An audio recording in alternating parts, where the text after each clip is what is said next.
नमस्कार मित्रांनो, आजच्या मोटिवेशनल व्हिडिओमध्ये आपलं स्वागत आहे.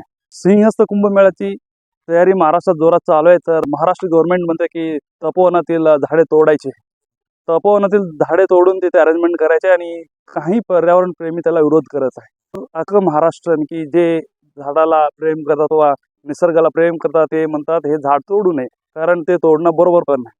तर मी आज तुम्हाला सांगणार आहे झाडाचे महत्त्व किती आहे आणि झाड आपल्याला काय काय देते ते सविस्तर सांगणार आहे. तर व्हिडिओ शेवटपर्यंत पहा. तर आता सध्या ही मॉडर्न जनरेशन आहे.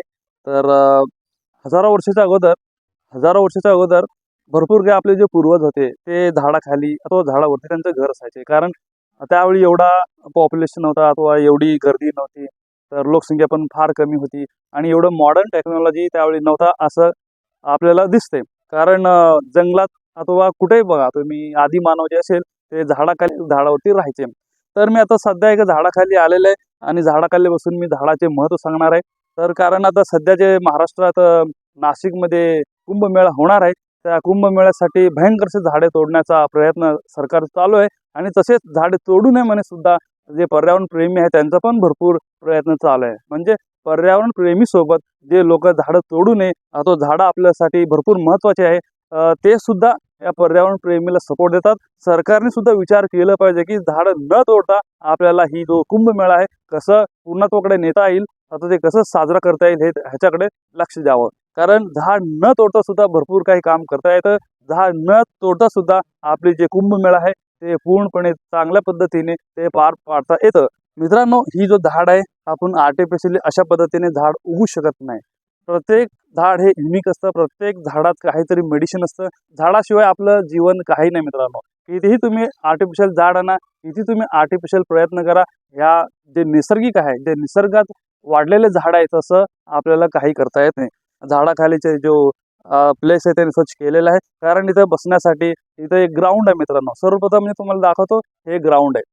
इथे लोकांना खेळण्यासाठी, व्यायाम करण्यासाठी, पोलीस भरती ट्रेनिंग करतात, मिलिटरीचे ट्रेनिंग करतात. उन्हाळ्यामध्ये थकल्यावर तर काही लोकांना घरामध्ये भरपूर गरमी असते, त्यामुळे लोक झाडाखाली येऊन बसतात. तुम्ही कितीही मॉडर्न टेक्नॉलॉजी आणा, एसी बसवा घरी, पण काही किती थंड ठिकाणी बसा, पण झाडाखाली बसल्यानंतर जो आनंद भेटतो तो कुठेही भेटणार नाही. तर मित्रांनो, सर्वप्रथम तुम्ही झाड हे हँगर पण होऊ शकतं. हे बघा, या झाडाला पाण्याची बॉटली लटकवलेला आहे. तुम्ही इथे कपडे पण लटकू शकता, पाण्याची बॉटल लटकू शकता, तर तुम्ही इथं प्लेट पण ठेवू शकता. बघू शकता मित्रांनो, तुम्ही बघू शकता इथे चिमण्या, इथं बघा चिमण्या आहे. बघा चिमण्या इथं चिमण्यांचं घर आहे आणि पक्ष्यांचं घर आहे. तर हे झाडं तोडल्यावर चिमणे पक्षी हे जे आहे ते कुठं जाणार, ते आपण त्याचा पण विचार केला पाहिजे. आणि जंगलात जनावर असतात, जनावर कुठं जाणार हे पण फार महत्त्वाचे. सगळ्या बाबतीत आपण विचार केला पाहिजे. झाडाखाली चुली ठेवू शकतो, चुलीवरती बसून आपण स्वयंपाक करू शकतो. अनेक जे बेघर आहे त्यांना घर नाही, ज्यांच्याकडे चांगल्या पद्धतीने राहण्यासाठी सोयी सुविधा नाही, ते लोक झाडाखाली आयुष्य आराममध्ये त्यांचा आनंदाने जीवन जगतात. तर कर्करोगापासून BP पर्यंत असे कित्येक रोग आहेत. पालापाचोळापासून जे औषध तयार होतात ते आपल्या नॅचरली क्युअर करतात. जे लाख, 2 लाख, 10 लाख, 15 लाख रुपये जे आपण दवाखान्याला टाकतो, ह्यांच्यामध्ये जे मेडिसिन आहे जर आपण यूज केलं तर ते कम से कम 200-300 रुपयामध्ये आपलं जो मोठे मोठे आजार कमी होऊ शकतात. तर असं मला वाटतं. तर मित्रांनो, तर सरकारला पण कळलं पाहिजे आणि लोकांनी पण जागरूक झालं पाहिजे. झाड तोडलं नाही पाहिजे, मेन मुद्दा असा आहे. तर इथे काही शाळेचे मुलं आहेत, त्यांना पण विचारूया ते झाड तोडलं की काय होणार आहे, झाड नाही तोडले काय होणार, त्यांनी काय सांगतात. चला पाहूया. माझे नाव अनिरुद्ध सुतार. अनिरुद्ध सुतार. शाळेला जातो का? 10वी मध्ये 10वी मध्ये. कुठल्या शाळेमध्ये? द्वारका शाळा. द्वारका शाळा. ते झाड तोडलं पाहिजे की नाही तोडलं पाहिजे? झाड नाही तोडलं पाहिजे. आपण झाडाचं 1-2 महत्व सांगतो का? झाडामुळे आपल्याला काय बेनिफिट होतं? ऑक्सिजन. ओके, झाड आपल्याला ऑक्सिजन देतं. Very good. अजून काय काय आपल्याला बेनिफिट भेटतं झाडामुळे? आणि सावली. झाडामुळे सावली भेटते. गुड. ओके, तर आपलं नाव काय? माझं नाव शुभम करवंदे. ओके, कोणत्या शाळेत आहे? द्वारका शाळेत. द्वारका शाळा. कितवीला आहे? 10वी. 10वीला. ओके, मग इकडे कसं काय फिरत आले तुम्ही?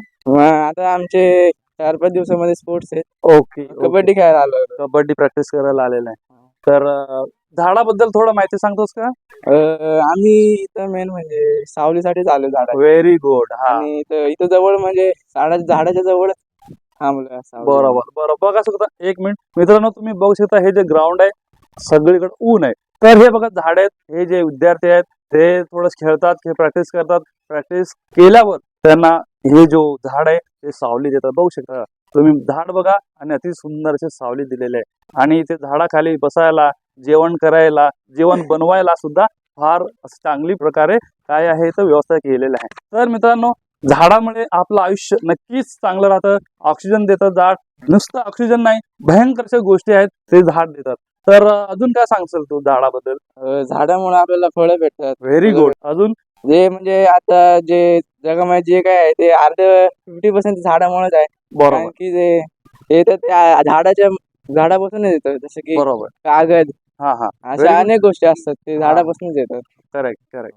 Very good. तर मित्रांनो, हे सगळे द्वारका शाळेचे विद्यार्थी आहेत. आता मी जे झाडाबद्दल माहिती देताना ते माझ्याजवळ आले आणि मी त्यांच्यासोबत थोडं गप्पा गोष्टी केल्या आणि त्यांना विचारलं की झाडाचे महत्त्व. ते अतिशय उत्तम रीतीने चांगल्या पद्धतीने झाड किती महत्त्वाचं आहे आणि झाड राहिल्यावर काय होणार आहे, झाड नसल्यावर काय होणार आहे, ते चांगल्या पद्धतीने माहिती दिलेलं आहे. तर झाडाबद्दल तुम्ही शेवटचं एक वाक्य काय सांगाल का सगळे मिळून? एका आवाजात. तर मित्रांनो, अतिशय सुंदर पद्धतीने त्यांनी जो घोषवाक्य दिलेला आहे, त्यांचा जो घोषवाक्य आपण मनात ठेवूया. आपण प्रत्येक माणूस एक झाड लावूया. मित्रांनो, व्हिडिओ आवडल्यास नक्कीच लाईक आणि सबस्क्राईब करा. धन्यवाद.